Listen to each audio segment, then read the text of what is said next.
Hey guys, Brian Schultz here with Cape Falcon Kayak, and welcome to the first day of our skin-on frame rowing and sailing build, where we're going to be building the Joel White Shearwater, and then in a couple more weeks, we're going to be building a St. Lawrence River skiff. Now, I'm not going to give you any more background than that in this particular video. If you want to learn all about what this project is, how it got started, and what we're hoping to accomplish here, make sure you go back and watch the previous video, which I'm going to link up on the screen right now. So basically, plan for this morning is I'm going to take the full-size plan sheets that are over on that table there, and I'm going to lay them out on this super long layout table here. I'm going to cover it with plastic, and then we're going to slice up a bunch of wood so we can laminate up the inner stems and hopefully one of the frames. And we're basically just going to laminate it right on top of this table with thickened epoxy, or possibly not thickened epoxy. Right now, I'm just sorting out the space and selecting the wood. So I'm going to get started here, bring you guys along for the ride.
All right, guys, so it's the middle of the day. I just finished making the laminating table. Meanwhile, Tom was outside on the table saw cutting up a whole bunch of 1/8-inch strips out of that beautiful Douglas fir framing lumber that we found.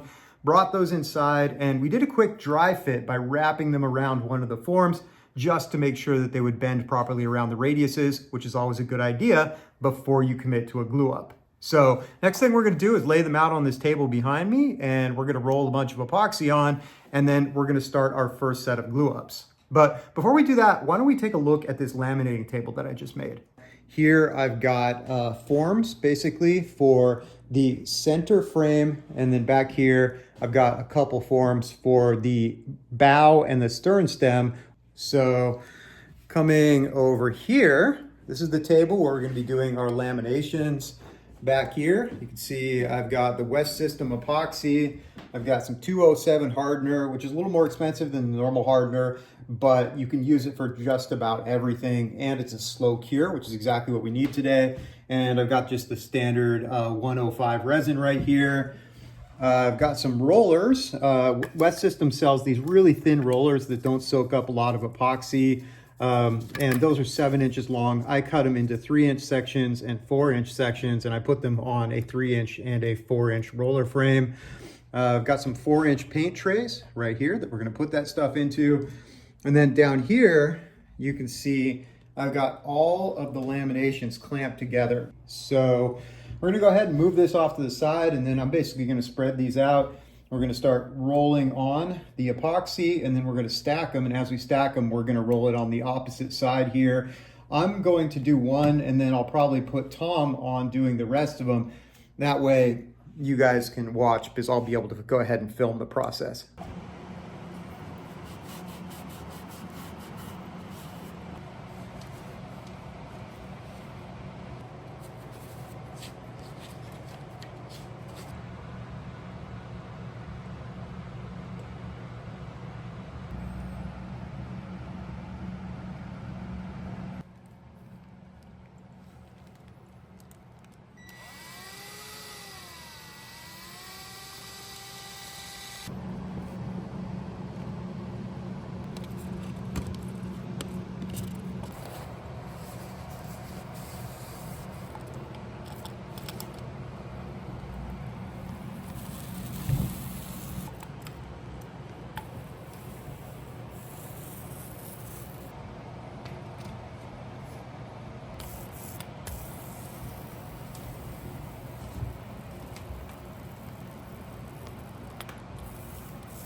talking about.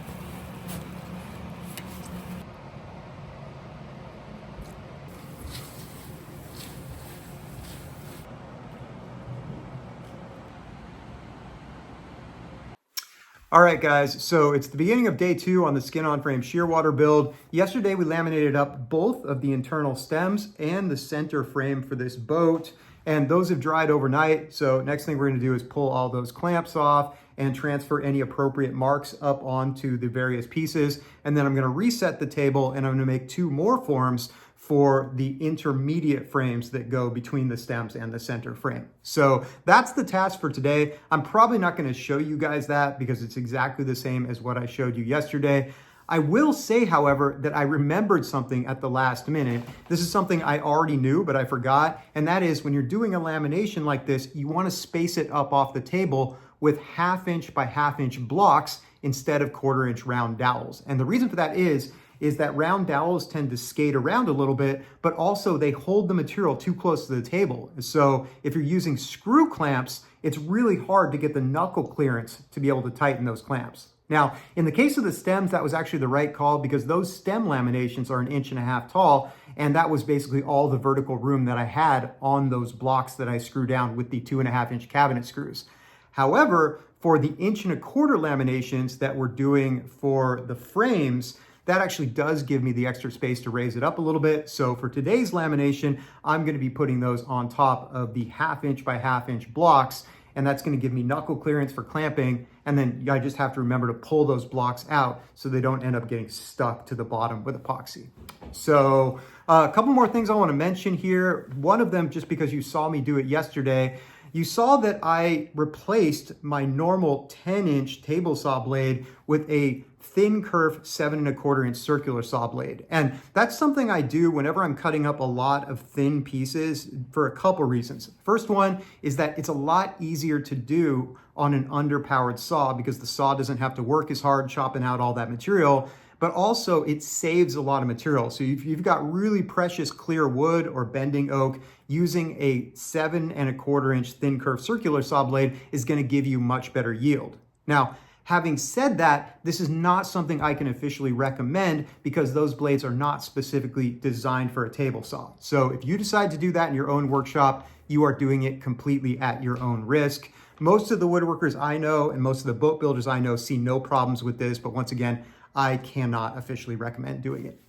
Now, the other thing I want to mention is you noticed yesterday when we were rolling on the epoxy, we weren't using any thickener. And this is actually the first time that I've done this. Normally, I would thicken my epoxy with Cabosil, and then when I clamp it together, there's a lot of squeeze out and it just becomes a big mess. But I was talking to my friend Mark Rutan from Nomad Boat Building, and he told me that with this particular epoxy, he doesn't actually thicken it. He just rolls it on both surfaces before putting them together. And in his experience, that's usually sufficient to avoid any voids. So I figured might as well try that this time, and it worked out excellent. I have almost no gaps. I think I have one tiny crack that I've got to fill. And the reason I like this method is because it was way less messy. I have enough squeeze out to fill the lamination, but I didn't end up with a bunch of goopy drips all over the table or a whole bunch of extra epoxy to clean off the surfaces. So if you're interested in that technique, make sure that you head over to Mark Rutan's channel, which is Nomad Boat Building here on YouTube.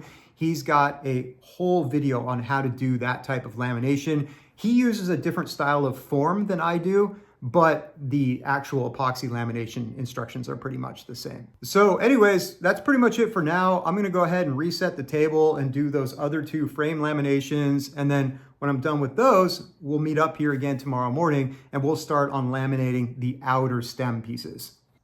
So before I go ahead and take off these clamps, I just want to show you guys exactly how my laminating form is set up, because the details on this make the difference between whether your lamination is fast and easy or slow and frustrating. So starting out with the blocks that I've got screwed along the inside of the laminating line, these blocks are 1 13/16 of an inch square by 2.5 inches long. And I've got two 5/32 holes piloted through these. And then into those holes, I set two 2.5 inch long cabinet screws. And these are the kind that have a T20 Torx head, which is going to be a lot better for really driving these down into the table, because we're not going to be piloting into the table. Now, another detail to notice is the front of this is slightly curved. I did this on my edge sander, and the reason for that is when you get an inside curve, you really want the point of contact to be right in here, not 2 points out here and here. And I've got these screwed down along the inside of the laminating line, roughly at an 8-inch spacing. So between the two of these here, it would be, I don't know, 4.5, 4 7/8 of an inch. So next thing I do is, as you saw, we slather glue on all the laminations, and then we bring them over to the middle right here. And I like to have a center line marked out on my laminations. And as you can see, that slipped around a lot, but that just gives me a rough idea of where the center is going to be. That way, when I'm clamping it up to the sides, it ends up mostly even on either side. Now, to actually clamp this on, I'm using these Irwin mini quick grip clamps. You don't have to use exactly these, but the reason I prefer engagement clamps for this instead of screw clamps is, one, it's just a lot easier to operate them because your hand is up here as opposed to down against the table trying to turn a screw. But the other thing is, because they've got a lot of length, you can use them to squeeze the lamination against the form, which isn't a big deal here, but when you get out here and you're having to flex it, you can actually use the handle to kind of pull that flex in. Now, some people think that these aren't strong enough for this kind of laminating work, but I would disagree with that, because in my experience, if you can't get a lamination pulled together with this style of clamp, what that means is that your plies are too thick. And if your plies are too thick, what's going to happen is when you take this off the form, you're going to end up with a bunch of spring back. This is going to spring out, and then your boat isn't going to be the shape that it's supposed to. And so the reason that I dry fit this before I put epoxy on it is to check for exactly that. If I'm having difficulty squeezing these tight with this style of clamp, that means that I need to make my laminations thinner.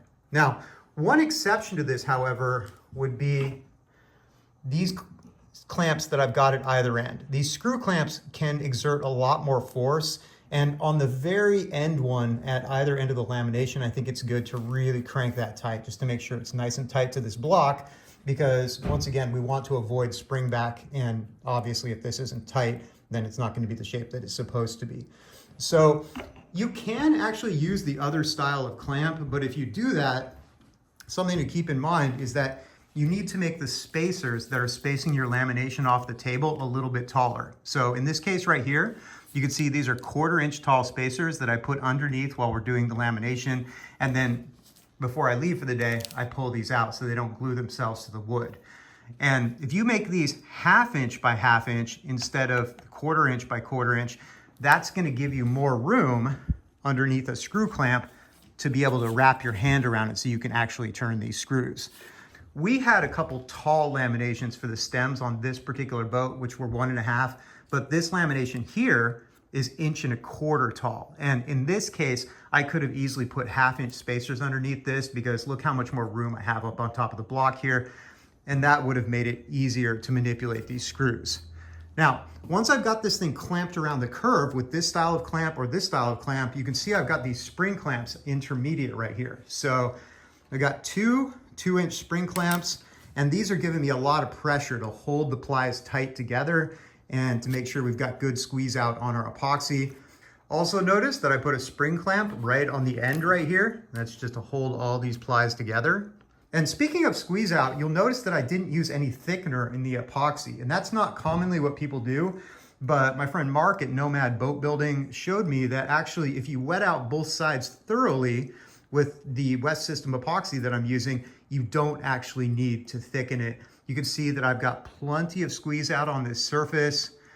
I don't have a lot of gaps, but I also don't have a lot of cleanup to do. And that's exactly what we're looking for right there. So I would highly recommend this method as long as you're willing to thoroughly wet out both surfaces before you stick them together.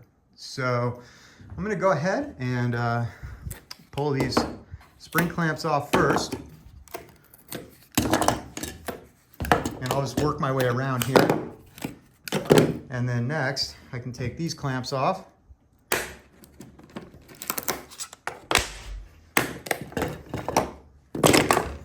And if you're wondering exactly how many clamps this is, for one of these glue ups, I've got 22 of these 2-inch spring clamps.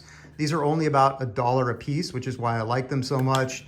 And then I've got 10 of these 12-inch Irwin mini quick grip clamps. These are $5 a piece. You can get a cheaper version of these for $3.50 at Harbor Freight, but those are really crappy and they're likely to break. So I would recommend getting this brand. And then I've got a couple of just really cheap screw clamps, one at either end to exert a little bit more pressure here. And this is all the clamps you need to build this kind of a boat, as long as you're not laminating the gunnels. If your boat has a lot of shear and you have to laminate the gunnels like we do in my canoes, in that case, you're probably gonna need more like 60 instead of 20 of these here. But once again, they're only $1 a piece. And if you combine more of these with more of these guys right here, then you can do 2 glue ups in a single day, which is gonna save you time. Because if you only have this many clamps, you're gonna have to do a glue up on one day and a glue up on the next day. And there's nothing wrong with that. You can just stage it and plan your life around it, but it's nice if you can do a little bit more. Here you can see that screw clamp a little bit better, just exerting a little bit more force toward the ends. And let's check out how much spring back we've got here. So, perfect.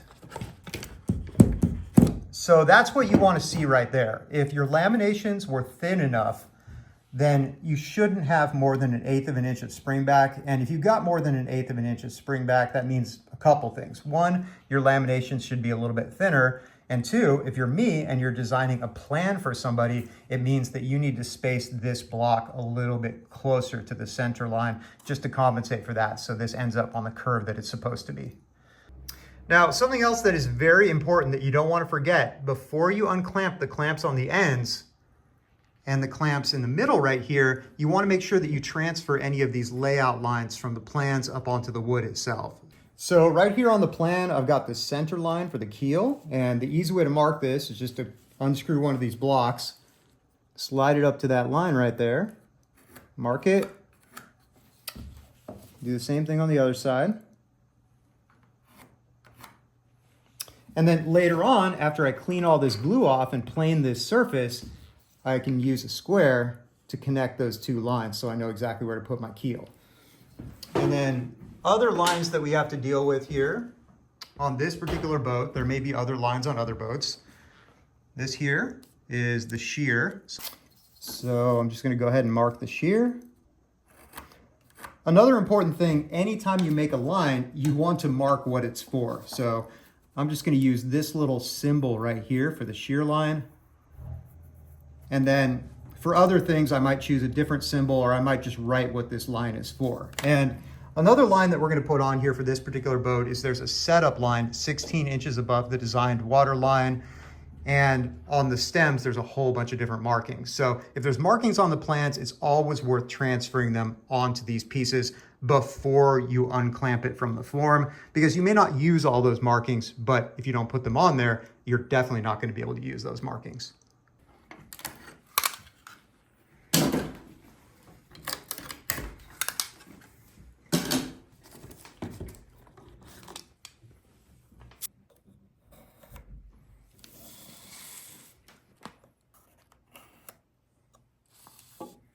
So it looks like right here, the top of my lamination actually came out perfectly lined up with the top of the keel location. I was hoping it would be a little bit deeper because you can see how this is supposed to be notched around the keel, which I think would be great because it would capture it a little bit better. But we're not going to do all this extra lamination through this part because we're not going to be building this with glulat plywood. Basically, we're going to have a stringer here, and then the skin is going to bridge down to here. And so I'm basically just going to screw the keel right to the bottom of that location.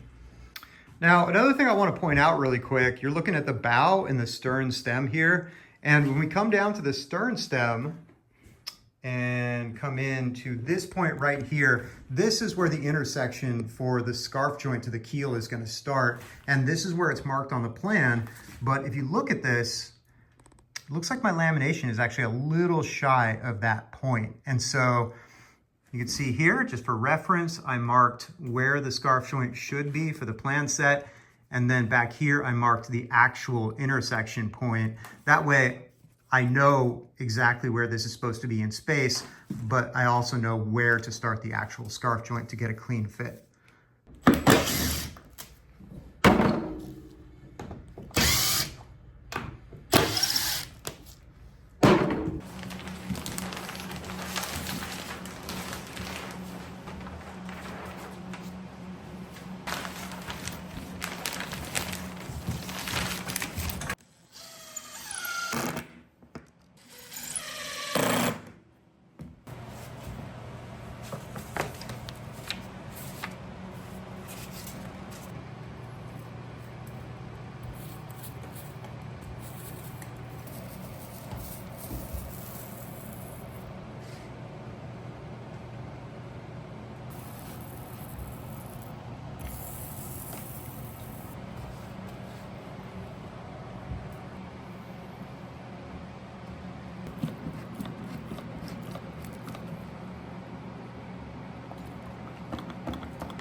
Okay, so end of day 3, well, actually it's the end of day 4 because I did take an extra day to laminate up a whole separate set of these forms just in case I want to build another one of these boats. But for our purposes, we can pretend that it's the end of day 3. So really productive day today. We started out by gluing up the 2 intermediate frames. So now we have the intermediate frames, the center frames, and both of the stems laminated.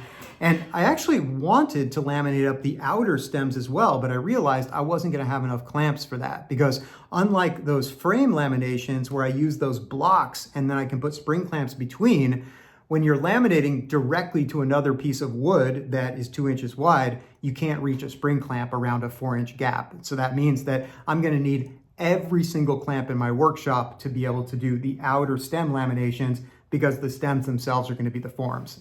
So very last thing here, just so you guys don't check out, I did take a time lapse today of my whole process of doing a lamination. So I'm going to put that at the end of this video so you can see all of the steps that I went through, from pumping the epoxy and all the cleanup that I did as well, because cleanup is really important with epoxy work. The whole time that I'm working, I'm also cleaning at the same time. That way you don't end up with a big sticky mess all around your shop. So stay tuned for that at the end of this video. As usual, if you like this video, make sure you hit that like and subscribe button. You can also find us on our website, capefalconkayaks.com, where we have skin-on-frame building video courses, plan sets, and various free skin-on-frame resources. You can also find us on Instagram at Cape Falcon Builds, where we post photos and videos of whatever we're working on in the shop or whatever we're testing out in that field. And you can find that same information on the Cape Falcon Kayak Facebook page as well. So that's it for now. Take care, be safe on the water, and enjoy the time lapse. I'll see you guys for the next part of the build.